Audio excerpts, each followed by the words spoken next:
Welcome to Today, Plan, Tomorrow. I am Voluka Olayale with Hand in Hand Consulting. And this is where we talk about money, not just the math, but the mindset, the habits, the heart behind how we spend, how we save, and how we steward what we've been given. Today, I'm sitting with someone who's been called the father of NIL, name, image, and likeness deals for college athletes. Everett Glenn is a retired attorney and sports industry pioneer who spent decades helping elite athletes negotiate $1 million contracts. Today, he's leading a nonprofit effort that's transforming the next generation, not by giving them money, but by teaching them how to think about money differently. Because here's what Coach Everett says: most people are waiting for someone to hand them an advantage. But real wealth doesn't come from what you're given, it comes from the access you create, the advantage you build, and the action you take. He says too many people believe myths about privilege that keep them stuck as passengers in their financial lives. They think someone else has access, they don't. They think the game is rigged. The Coach Everett strategy: get in the room, meet the people, impress them, then turn that access into opportunity. On Today, Plan Tomorrow, we're talking about access, advantage, action, and how to stop chasing money and start building real wealth. Because you are the wealth, right, That's right. Coach? That's right. That's right. You work on your job, you make a living, which is fine. You work on yourself, you make a fortune. That's super fine. That's our motto. Awesome, awesome, awesome. But tell us a little bit about yourself. Who are you and who do you serve? Well, I'm a 73-year-old married Black American from Long Beach, California, by way of Cleveland, Ohio. I've practiced law for 48 years. Got four sons and two grandsons, and a wife who's in Ethiopia right now. Actually, she's been in Ethiopia for 3 weeks. She's coming home Oh, next week. wow. So I've been Missy her. that's right. Yes. I've practiced, like I said, I practiced law 47 years. I started out in Cleveland, Ohio, at the law firm of Gurn, Merritt, Saug, and Cohen. And then I moved west after I met my wife, and I spent time at Heller, Ehrman, White, and McAuliffe. And then I went back to Ohio when my dad got sick, and spent some time with Gurn, Merritt, Saug, and Cohen before. And I say that just to say that I got trained, there's this myth about Jewish lawyers even, right? But somehow they got a corner on intelligence or smarts. And so I was trained by them. My whole legal career, my first 15 years was underneath Jewish lawyers. And so I think I did pretty well. I think I learned what I needed to learn. Then I applied the 84th and Quincy where I came from. And that created a whole different kind of a person not only that gained access for himself, but who understands that uh, the only reason I get it was because people helped me. And so I'm not committed. The word I'm looking for, convicted. I'm convicted to at least offer those who want to hear that there's a better way. I mean, it's just like, because our goal is to inspire these kids, right? Mm. And that's like mystery of the world, inspiration. Like if you even go, you open this up with a prayer, and I'd go back to the first sermon that they said was preached to a multitude, right? And then, but it said some heard it and they mocked, and some laughed. But if you listen to what he said, then you can understand that the ones who mock, those are the mockers. Those who laugh, those are the laughers, right? But there was some who believed, right? And those was the ones he came for. And that's what we're doing in Boss. We would like to help everybody. We know we can't, but we're looking for those who believe. Okay, so I want you to tell us about Boss. I have been personally benefiting from Boss with my son being in it. I believe we came across you in 2020. So I'll share a little bit of my story. As a single mom, I was at a convention, and in the lobby, they have different vendors, and somebody was there talking about Boss and other opportunities for single moms to help and provide support for their sons. I said, okay, well, at least I'll check it out. My Yeah. son was relatively, oh my goodness, he might have been about 10 years old or so. This was before COVID hit or as COVID was hitting. And so said, why not? Sent an email and we've been connected ever since. So I want you to share about how the BOSS program was born and who it benefits specifically. Who is it that you are reaching out to and impacting? Whose lives are you changing? Well, it was born out of a single conversation and a single number. That number is 72.8. And that's the number of black boys that were graduating high school without meeting the requirements to even apply to college. And I was Mm. talking to a member of the Long Beach Board of Education. We were having lunch, and he shared that with me. And my first thought was, like, how is Long Beach a blue ribbon school district if 72.8% of the black and brown boys are graduating without meeting the requirements to even apply? This is not about getting in, because Just to they apply. have A through G requirements. If you don't meet the A through G requirements, that means you gotta take certain courses and you gotta get a certain grade and that sort Right. of thing, and 72.8% of the black and brown boys don't do that, and they're still not doing that even today. So when he told me that, I mean, I'm the way I'm built, I mean, I couldn't just get that information and then not do anything with it, right? Because these are our children. This is our future. Right. And so when he told me that, and then plus I come from the same place. I come from nothing. I come from a single parent, a single mom, an alcoholic dad. And people again, they took interest in me. I was teachable and coachable before I even knew what those terms meant. And I mean, in other words, I did what the people asked me to do. I didn't ask no questions. I just did whatever they told me to do, and the rest is history, really. In terms of, and then I kept meeting people, and they kept reinforcing what I needed to hear. And so, what we tried to do was really create a program that did for other kids the same thing that happened to me. So, like Yeah. in sixth grade, I was selected for. I mean, I had the highest test score in the city of Cleveland among sixth graders, right? And then they looked at my address and they said, wait a minute, something wrong. This kid live on 84th and Quincy. How did he get this score? And so then they moved me. They took me out of that school. And from sixth grade to 12th grade, they separated me from my family and everything, to give me this quote unquote exposure. So I was going to schools outside my neighborhood with kids I didn't know. I mean, I had never even met a white kid until they put me in this program, right? I mean, that's why I know today that the white folks they don't have no lock on intelligence or nothing, because I sit in the room right next to them. So I know this is all myths, what they talk about. So myth number one, I feel like we're busting some myths on this episode. So go ahead and What's tell that? us, Everett, myth number one, they don't have more Yes, intelligence than you, nothing, right? nothing, nothing. Now, not only that, but not only are we smarter, but because of our background, I mean, so just like it says in the Bible, again, I know what it's like to have a lot, but have to have a little. So I can maneuver. These Yeah. guys, if they don't have it all, they don't know what to do, right? And so again, so what we're trying to do, so year-round program for me was from sixth grade to 12th grade. I went to Oberlin in the sixth grade, and then John Carroll University in the seventh grade, at University School in eighth grade, and then 3 summers at Case Western Reserve. So by the time I was in 12th grade, I had been fortified. I knew that I knew I was going to win. Even as a 12th grader, I knew, because they had told me what the formula is, and the formula is work on yourself. Okay, not work on yourself, right? And stop making excuses, and learn how to go the extra mile, and develop a moral compass. Be willing to accept change in your life and strive for mastery, and understand failure is a prerequisite to success. And so all of these things are what we're doing now in B.O.S. It goes year-round, multi-year. We start in middle school. We have homework help every day from 4 to 7. Each of the boys has an academic coach who's like a big brother, like a college student or a grad student, who's checking in with them once a week. They got minimum reading and math practice requirements, because we know, again, that the school district, not only are they just serving our boys, but the rigor at which they're teaching them is not at the rigor that they need in order to be successful in college and beyond. And so Right. we're pushing them in ways that the school district is not pushing them, so that they can be prepared to compete. So We get together. In addition, we get together every other Saturday. We have in person one Saturday, and right. then virtual the next Saturday. We started that during COVID.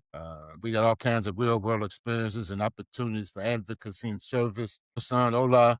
last time that wasn't the last time I saw him, but one time recently we spent the whole day at Wise River Advisors, which is a That was a great UBS group. opportunity. And these guys manage $28 billion.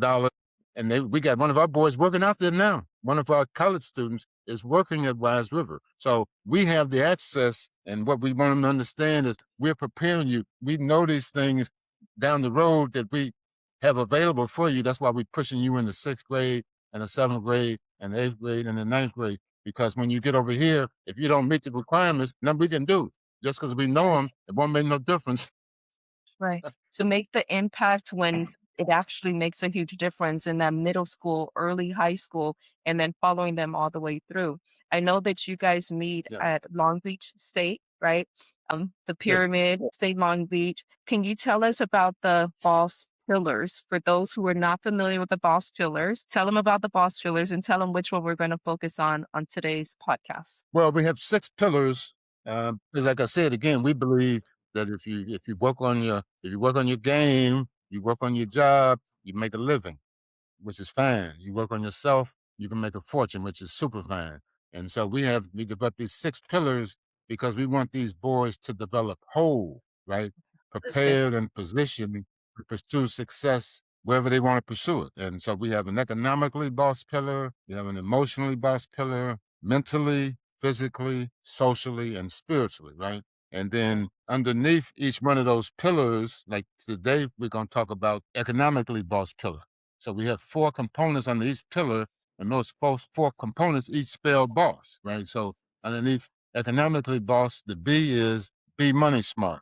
The O is observe budgets. The S is set life goals. And then the S is save and give back. And so we get 6 pillars, 4 concepts under each. So there's 24 principles that over time these boys internalize, then their success will be guaranteed. They won't have a choice. They won't even be able to get out of their way in terms of success.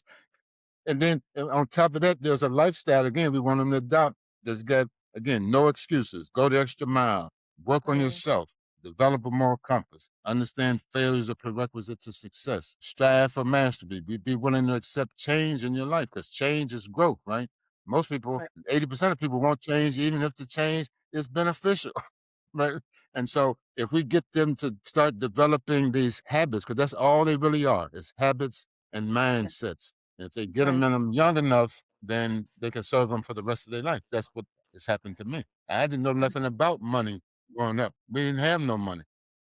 Right. But I learned a lot about money before I got any money, which is And why I could keep the money and grow the money and I could help. And that's the whole idea. We're teaching the boys to do the same thing. absolutely, and you have that life experience. And BOSS, by the way, um, you know what it stands for, but for those who don't, it's not about being the big boss. Ultimately, success, None- yes, but it's the business of student success because we're talking That's right. about students.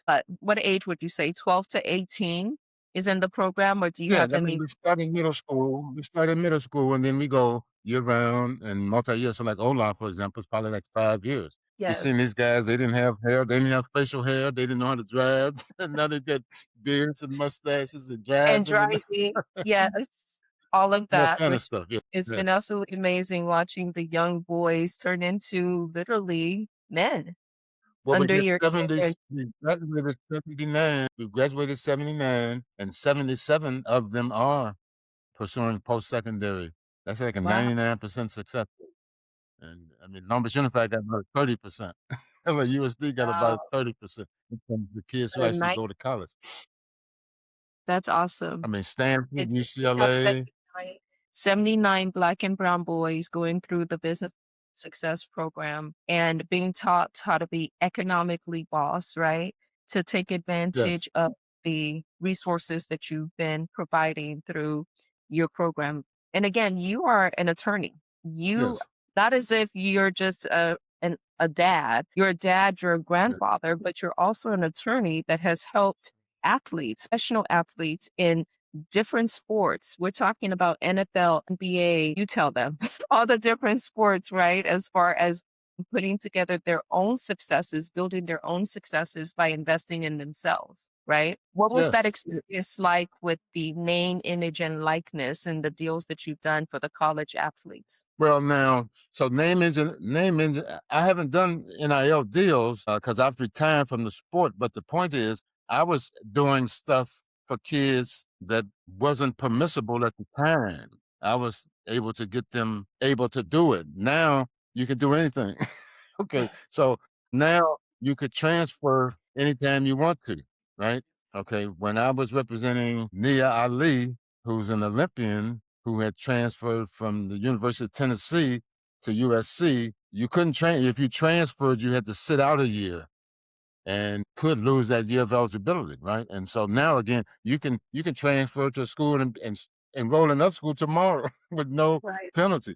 There used to be a time you couldn't get paid money. Now they paying high school kids. Well, I represented a kid, Shaquan Aaron. He was like one of the top players in the country out of Rainier Beach High School in Seattle, who signed with Louisville, and they claim he took some money when he was in high school, so they gonna make him sit out. They made him ineligible. And then his mama called me and we fought with him and we got him eligible as a freshman. Now That's how they paying freshmen. Before you couldn't do that. Same thing with Derek Jones. Derek Jones, he trained. I met him again. I didn't even know these kids. Their parents or their aunties or somebody heard about me.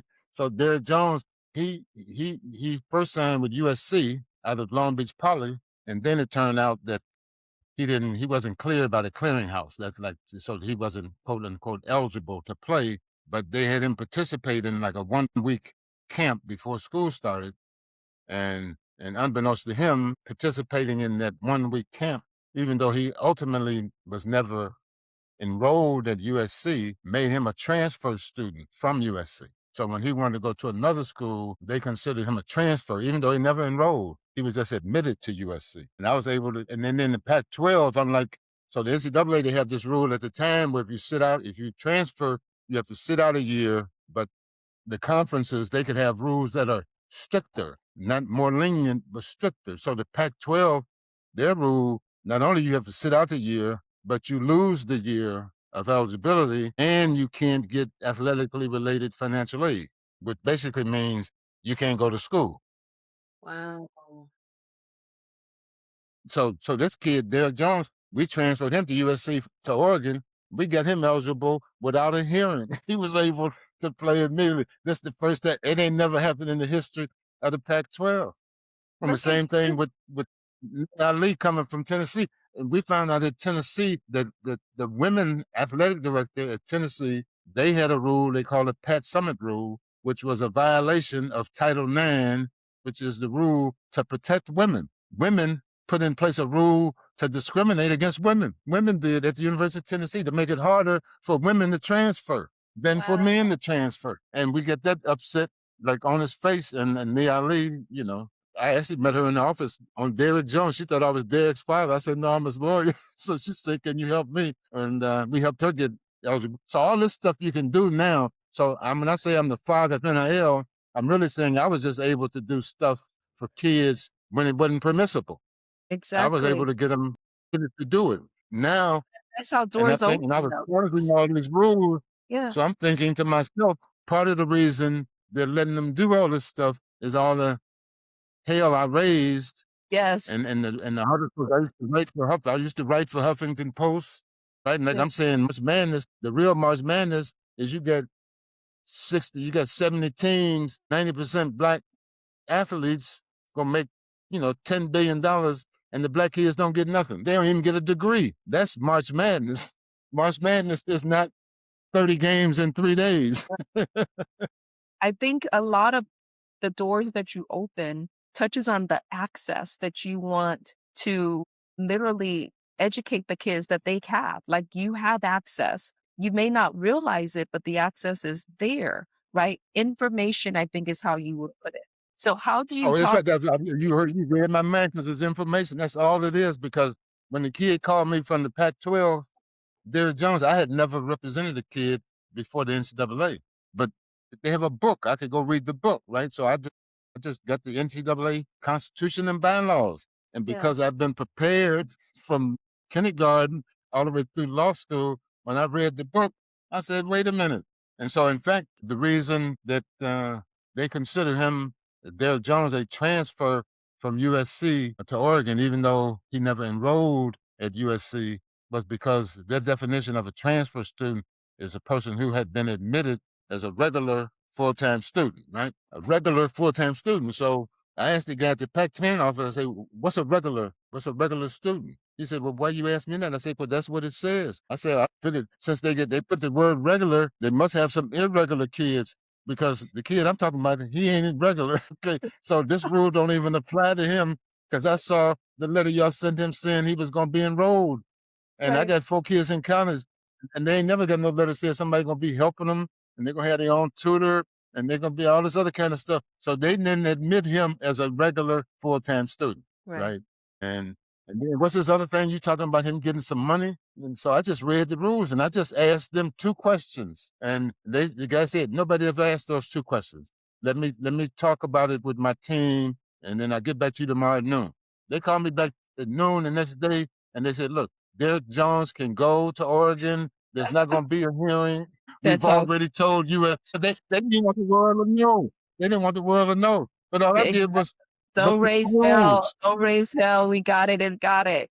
All right. So now that you have these young men coming up through the B.O.S. program, and all the ones that are listening, by the way, got parents of 10-year-olds, 12-year-olds, 15-year-old, 17-year-old young Black and brown boys, what do you tell them is the information that they need to have access to, and why that's important? Well, they have access to all the information. I mean, now, because you can just Google and, chat GDP and AI and all this stuff. But what we tell them is, well, first we ask them, how do you think chat GDP can give you an answer like that?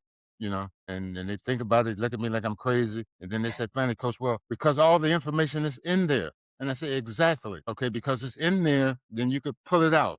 And the prompt is just the question. Okay. So we want to make you like chat GDP. We got to put some stuff in you. And then when the prompt happens, you're going to think about it. You ain't got to think about it. You're going to be prompted just by, because it's in you. It's in you. It's going to come out. So when you get ready to quit, if you put inside of you to go the extra mile and don't make excuses, then when you just think about quitting, this stuff's going to pop up in your mind. You ain't a quitter. This and that. Yeah. So we just trying to get them to understand.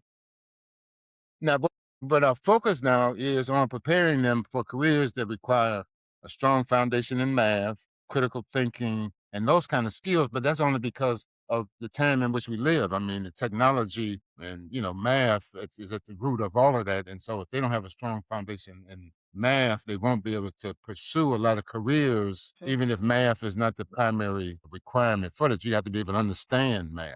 Right. And so That is awesome. it's, Get the access, get information, get it, but also know how to use the information that you get. And I love what you said about pouring the information actually into them, so that when the rubber meets the road, when they're in a stressful situation, they don't quit.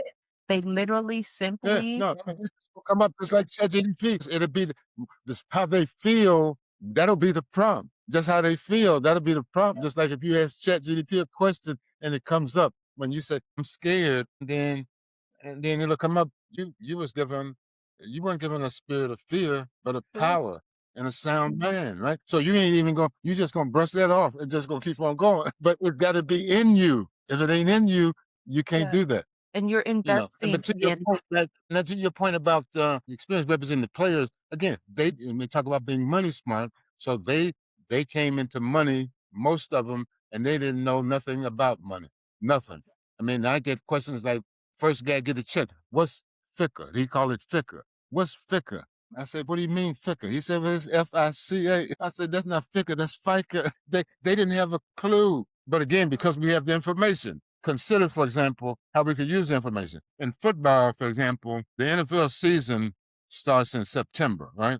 And it goes through the regular season, goes September to December. So these games they playing now, this ain't the regular season. This is just the teams that make the playoffs. So for 90% of the guys, they already been paid whatever money, like if they getting $1 million, $5 million, whatever they getting, 100,000, whatever they getting, they get paid between September and December. Did you know that? I didn't, So if the but I guy love got how educate The the guy boys. got a $15 million contract. He gonna get $15 million between September and December. That's a shorter window than teachers. Like this is the time, and during the summer you don't get paid. But for them, it's like 9 months out of the year you don't get paid. You get paid these three If you're months getting enough money, well, so that's why this or is four like months. tax planning 101. So what we say is you don't even, so let's say you in year two. So you got paid all this money last year, right? You don't even need this money in your contract. You don't even need it. I mean, you can get it to spend it. So the first thing you want to do is say, look, do you know what the tax year is, right? The tax year is January 1st to December 31st, right? And so that means it's like this is, so if you had a contract for 2025, for example, and you had some money, say you had some money coming in 2025 that you deferred to January 1st of 2026, and say it was due in December, and you just pushed it off 1 month to December, you push it off to January. But Right. now you don't have to pay taxes on that money till To the April front. of 2028. Right. So you just push it off 2 months, and you get 16 months to work with it. That's just information. That ain't no trick, or that ain't no rule that they get in the code for white folk. You just need to know the tax code is. I mean, the tax year is 12 months. So if you have some money coming at the end of the year that you don't need, if you For can it. push it off a few more days, that gives you 16 months to work with it. Right. And a lot of people don't know this, so I'll just say it that the B.O.S program uses sports because the boys are in one sport or another. So understanding the impact of how money is associated and connected with their sport. And especially because a lot of them do desire to be professional athletes. They may not all get Yeah. there, but they're striving for it. So you can use that drive to influence how they make money decisions now and the knowledge that you pour into them, which I think is brilliant. And we can also tell them, like, for example, with the athletes, when they all want to be athletes, they didn't know that these football players, they got to pay tax in every state they play in. So they got to do a tax return for California and for Michigan and Ohio and Texas. Now they get a credit for taxes they paid in their home state, but they got to pay taxes all these places. In the NBA, they got they got 30 teams, so these guys could play in 30 different. Now they're not 30 different states. I mean, like, because Right. they got like in LA, in California, you got the Golden State Warriors and the Right. Lakers and the Clippers and Sacramento. But if any of them guys on those teams play New York, they got to pay taxes in New York State. They got to pay in Ohio if they when they play the Cavaliers. Just if they just play one game, they got to file a tax return in that state. And so, and when you take, and then when you, so you talk about the taxes in your home state, and then you talk about the agent fees, and you talk about this FICA, which is FICA, and then you talk about the taxes that a guy's got to pay in every state. That $100 million contract is not Mm, $100 million. yeah. It's But way helping less than them a see that hundred. now, right? Helping them to see that Yes, now, to think through it so they're not surprised or shocked or swindled out of their money later because they have misinformation or no information at all. they're becoming money smart.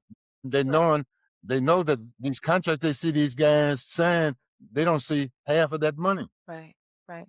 And I Yeah. think by giving them the access and the information, that leads to another point that you wanted to make, which is about advantage, right? That I'm sure you can say it better than I can, that the kids in the B.O.S program and black and brown kids specifically, boys specifically even, that what they don't have a disadvantage or are they misunderstanding their advantages? Help clarify that. How would you describe it? Well, I mean, society would say they got a disadvantage. We don't think they got. Think, in fact, if you had a hard like upbringing, or if you didn't have like a golden spoon, then like again, you should understand better like the value of a dollar and that sort of thing is and the value of hard work, because nobody's giving you stuff, you got to earn it. Yeah, I mean, I don't. The advantage is again they're getting exposed to all of this stuff at a young age. They don't even have to. Most of them don't even know people or have the access, and so we provided. Just like again, we went to Wise River. We was the only black people in that office. It's the black people I brought with me, it's the kids, right? And that's all right, 'cause we taking them every place because we know that you can work here too. I don't care. I was the first black attorney at the firm I worked with, right? And so in 2026, it's still some first, but that's all right. If you be prepared, you walk in there and you can go in there and do whatever you want to do. So we just exposing them, but again, because we know the requirements, that's the real advantage to them to being boss. We know the requirements for what they're trying to do, right? Even they have a goal. I think like Ola, do you want to be a doctor or something technical? A Your son, psychologist. He wants to be in psychology. psychology, medical school. So you got to go to medical school. Yeah. And so we know what that requires. And so, I mean, you can't tell me you don't want to read now, but you want to go to, you want to get a PhD in psychology, but you don't want to read. You better learn how to read now and you better learn how to like reading, Right. right? So, is Because you're there a going to have to myth? do it. Is there a myth that you feel should be busted? We've already talked about the myth that the person sitting next to you, you're just as smart. You've got just as much brains. It's not different. Is there another myth that you'd like to bust in regards to having advantage or not having advantage? Well, I mean, there's a myth. I mean, there's so many myths about our boys, about black people, like that they're lazy. I mean, and they're not, and they don't have goals. And again, we graduated 79 boys, 77 of them going to college, and of the guys we got in the program, they want to be doctors and lawyers and engineers and architects. I mean, we got an AI club, because our thing is you're not gonna lose your job to AI. You're gonna lose it to somebody who knows how to use AI, right? Mm, So we got an AI club, we got a business intelligence club, right? We got a data science club again, because every time you click, somebody gathered information about you, right? So you need to know how to use that information. And because if you can know how to use that information, how to interpret it and help somebody understand it, you ain't gonna never be looking for no job, right? Because every industry, I don't care from food to airplane, from A to Z, everybody's collecting data. Everybody's trying to figure out what do the data mean? And so we got our boys learning that in middle and high school, just how to even organize data, so that you can interpret it and then how to interpret it. We're working right now with AEG on a data science project using their own data, their real data, with the data science club at Long Beach State, right? Because we're housed at Long Beach State, co-located in the College of Engineering. So we supposing our boys engineers, and so we pushing them. It's almost like I used to have a saying: we gonna push them in the deep end, right? Because mm. the myth is black people can't swim, black boys can't swim. Maybe that would be the myth. They can't swim, and we know they can, so we pushing them in the deep water. We pushing them in the deep water. Yeah, we put them in the deep water, and we gonna do just like it's in the Bible. We ain't gonna let them sink, but when they begin to sink, Then you we're grab gonna be them. right there. Look, that's when they begin. That's when they begin. But Got it. but if they believe, they ain't even gonna begin to sink.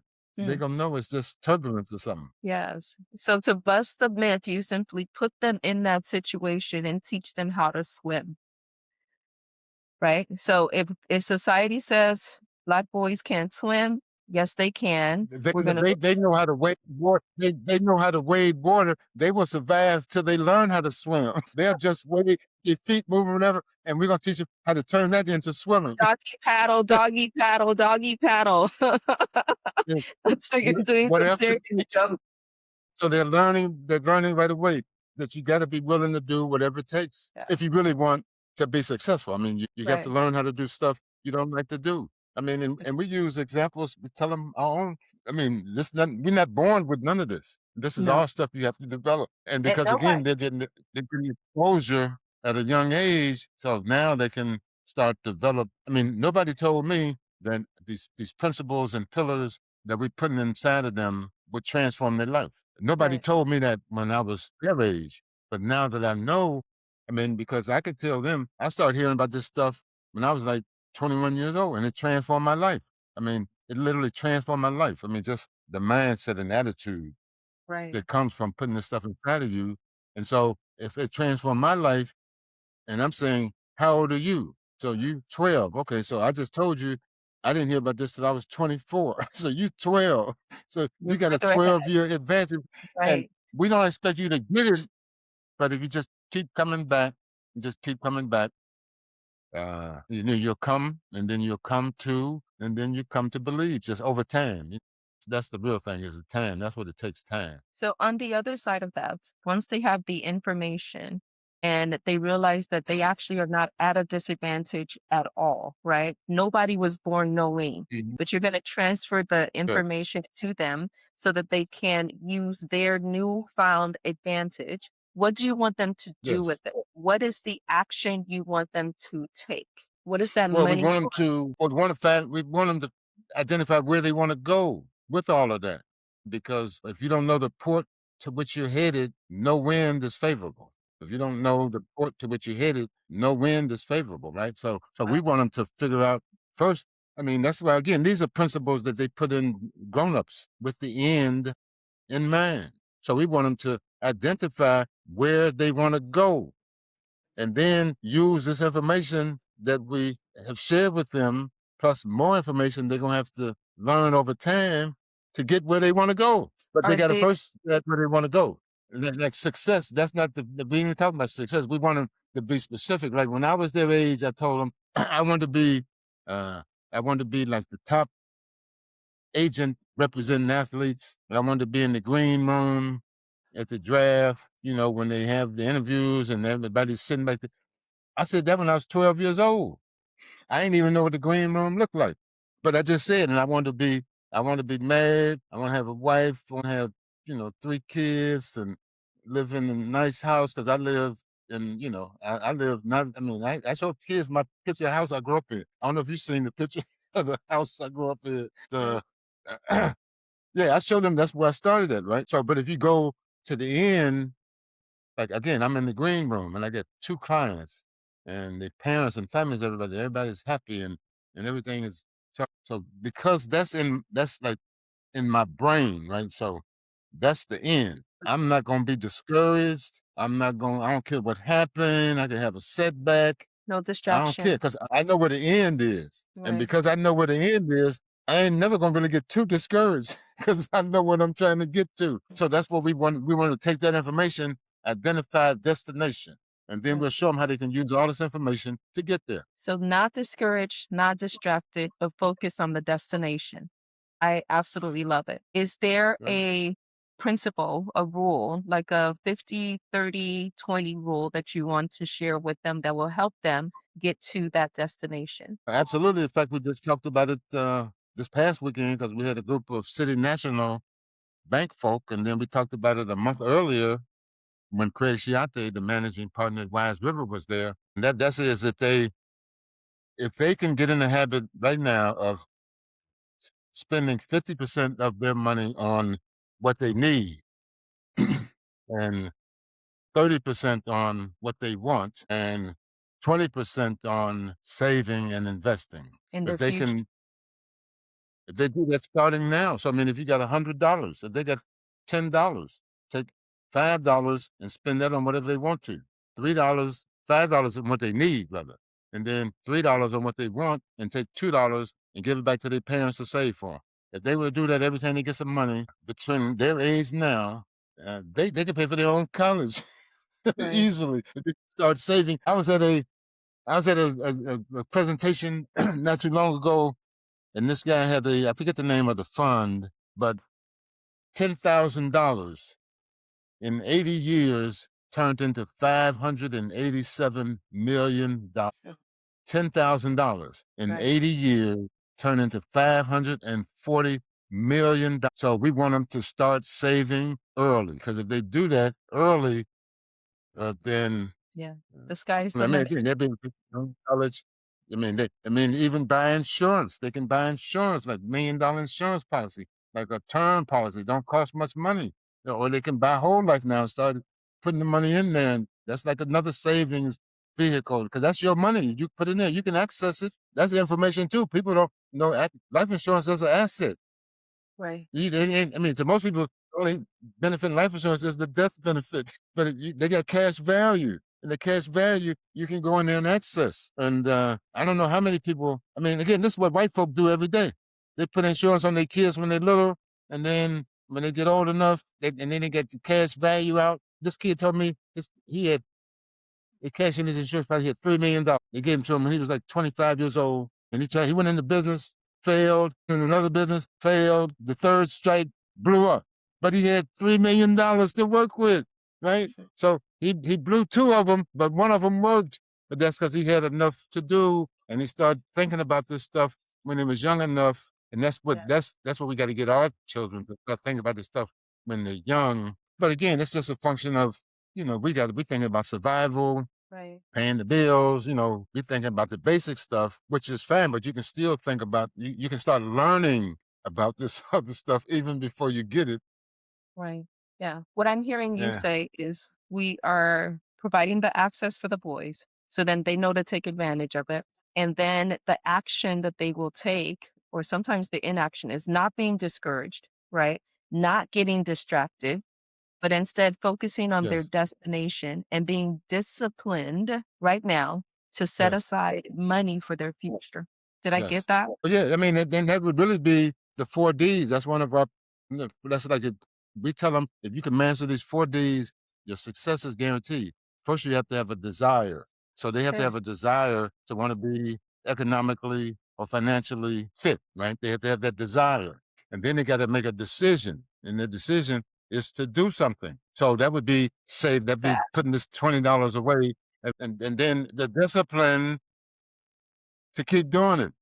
Yeah. And then the determination. So if you have these 4 Ds, desire, decision, discipline, and determination. So they got the discipline to keep doing it and determination to stick with it until they get where they want to go. And again, their success is guaranteed. I mean, I'm living proof because again, I come from alcoholic dad, who's not involved in my life at all. And I mean, straight from the bottom, 84th and Quincy. And I mean, I've been in places and rooms I didn't even know existed. I mean, I didn't even think at the time I was, a kid, this stuff was like foreign. I mean, the first job I got, we was doing like a reverse merger. I didn't even know what a merger was. I didn't know what a reverse merger was. We talking about, it was like, I don't know how many $1 million it was, the deal, right? But we talking about, I grew up like we didn't have $30,000. And now in my first deal, we talking about hundreds of millions of dollars. But again, over time, they put in me what I needed so that I didn't feel overwhelmed. I really was prepared. I mean, that would be the lesson for all of this. Our 5 Ps, proper preparation prevents poor performance. And so if you can prepare for whatever it is you're trying to do, first you got to know where you're going. You got to know what it take to get there. You need to get some help. You go get some help and then you stick with it and then you win. Say those 5 P's slowly, please. Proper preparation prevents poor performance. There you go. So I Yeah. want you, Coach Everett, to tell the parents of these Black and brown boys, and even if the boys themselves are listening, what is it that you want to call them out to do? How do they connect with you? How do they develop themselves to build their wealth? Well, again, the first they got to have the desire. They have to want to do better. They got to want to be better. They got to want to go someplace or whatever. Mm. And then the decision would be to reach out to us. We got a website, www.bossprograms.org. They got a phone number, 562-619-8460. And they just got, so they have to take a step. They have to do something about that desire that they have. They have to take action on that desire. And again, it's just like AA and all these other self-help programs. If you just keep coming back, because the program works, you just got to keep coming back. This is Uh, awesome. Well, I really appreciate your time today. I believe that the listeners have gotten a lot out of it, and you've given them the information to reach out to you. And I'm definitely going to include that in all of our postscript information, comments, etc., so that way they can continue to reach out. Again, I know well, the effect it's had on my son and the many other sons before mine that have gone through the program and that are now graduating from college and coming back to be mentors of the B.O.S program and continue giving to the youth that are coming up after them. Did you want to add well, anything else? I just wanted to end it with these 6 pillars, that is economical, emotional, mental, physical, and social and spiritual. All of our programming and all of our activities in one way or another are around those pillars. Right? And um, at the end, so whenever we have an activity or something, we take surveys, we ask questions. Like, Ola, you might be getting these weekly pillar talk videos, right? And then they answer those questions. And so what we've done is we've analyzed the results, right? And so here are the key observations. So this chart shows how boss boys are progressing through the 4 stages of learning. Okay, unconscious incompetence, conscious incompetence, conscious competence, and unconscious competence across these 6 pillars. And so the key observation, the strongest movement towards unconscious competence is in economically boss. Oh, Boys wow. are budget saving and reframing feedback as growth with increasingly automaticity. Okay. And then so emotional and physical, steady progress, but habits like resilience, strategies, and fitness routines are still more intentional than reflexive. Social and spiritual, growth emerging, but most boys remain in conscious stages. So the big picture, the data from weekly surveys conducted during 2025 demonstrate that boss boys are moving beyond simply knowing concepts towards living them reflexively. Wow. Okay, with continued practice, coaching, and accountability, we expect deeper integration of all the pillars into unconscious competence. Okay, that's called transformation. Okay, so we ain't just hoping they transform. We doing things to help them do it. Then we tracking the Yes. transformation, right? Make sure that they are. And do you get those videos that come out now? This is a new AI generated. Do you see those? Yes. Yes. Yes. Yes. Okay, so one came out today, I think. Yeah, but they just took a picture of me, and I just read a script, and then they do everything else. But the boys, it's unbelievable. So they're putting into practice They were early to the AI game. Remember years that ago, they were already forming the AI clubs. So these guys, just they to made get websites some and they've done information. all kind of stuff. I mean, yes. Absolutely. Again, really showing them how to use it as a tool, Mm, not to cheat, but use it as a tool. And that's like a thought partner, kind of like, you know? yeah. Awesome. Well, this has been great. I totally appreciate you making the time to pour into not just the 79 boys that are graduating from the program, but the the ones that have already graduated and are coming back and the businesses that are supporting B.O.S program, right? That they continue to pour in financially so that the boys are literally benefiting without their parents, family having to pay anything. They show up, they put in the effort, and they basically transform their lives by changing their Yes. mindset and their beliefs about themselves and their future. And And I am developing great. some new habits. Yep, develop some habits. In fact, we tell them, I'll close you with this. We tell you habits, the 3 things happen from habits. You become more efficient, more competent, less stress on the brain. Okay, Mm, those are 3 benefits from a habit. Less stress on the brain, increased competency and efficiency. Right. So that's all positive. So our thing is you should be trying to just form good habits. right. Be- You should be thinking about habits you can form because the benefit is less stress on your brain, greater efficiency, and improved competence. Okay, so let's try to. So one habit is reading. I say you should read every day because it's going. If you read every day, you turn it into a habit. It's going to be less strain on your brain because you ain't even going to think about it. You're just going to do it, right? Because it's a habit. It's going to improve your competence and your confidence. Awesome. Yeah. Well, for all those watching, every single one of you, yes, I'm talking to you. So this is the first time we had a parent interview. Yes. It won't. Yes, absolutely. I can have you or any one of your staff also come on for future podcasts. But thank you for spending this time with me.